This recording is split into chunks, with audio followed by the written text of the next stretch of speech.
ओमराजे जात आहेत का नाही याबाबत संदिग्धता अजूनही आहे. म्हणजे माध्यमातनं वर्तमानपत्रातनं आज ह्या क्षणापर्यंत अजून संदिग्धता आहे.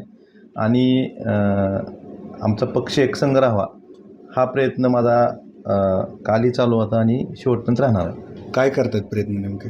मी त्यांचे संपर्क करण्याचा प्रयत्न करतो आहे, पण संपर्क होत नाही. पण निश्चितच मी संपर्क करून असं काय होणार नाही, आमचा पक्ष जसा पहिला होता जिल्ह्याचा तसाच एकसंघ राहावा यासाठी प्रयत्नशील आहे. शेवटचं बोलणं तुमचं कधी झालं, काय झालं?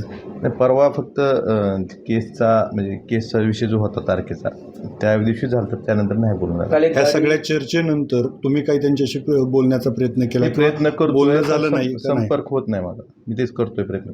काल एक गाडी पुणे विमानतळावर होती, ती कैलास पाटलांच्या नावावरती होती, गाडी होती. गाडी असेल तर मग ती नेण्यासाठी आली असं RC बुक दाखवा तुम्ही कोणाच्या नावावर आहे, असली चांगली गोष्ट आहे. असं काही म्हणजे हवेतल्या गप्पा मारत जाऊ नका. कुणाच्या नावावर गाडी होती, काय होती, मग RC बुक कळतं ना.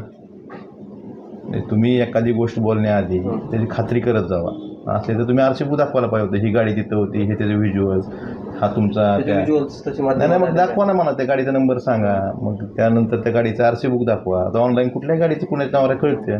ते असं विनाकारण काही तुम्ही चुकीच्या गोष्टी माध्यमांमधनं पसरू नये एवढीच माझी तुम्हाला विनंती आहे. पुण्यात होतो मी, त्यांना भेटण्यासाठीच गेलो होतो, पण माझी भेट झाली नाही, हे स्पष्ट सांगतो. आणि ही गोष्ट मी पक्षप्रमुखांना सांगूनच पुण्याला गेलो होतो. ओमराजे निंबाळकर यांच्यावर दबाव असल्याचं संजय राऊत म्हणतायत, काय त्याबाबत म्हणजे तेच सांगू शकतात दबाव आहे का नाही, हे खासदार साहेब सुद्धा सांगू शकतात. सुषमा अंधारेंचा काय तुम्हाला फोन आला होता, काय बोलणं झालं होतं? सुषमा अंधारे जसं बऱ्याच जणांचे नेते मंडळीचे फोन आले, त्यात सुषमा अंधारेने सांगितलं ना तुम्हाला काल काय ते.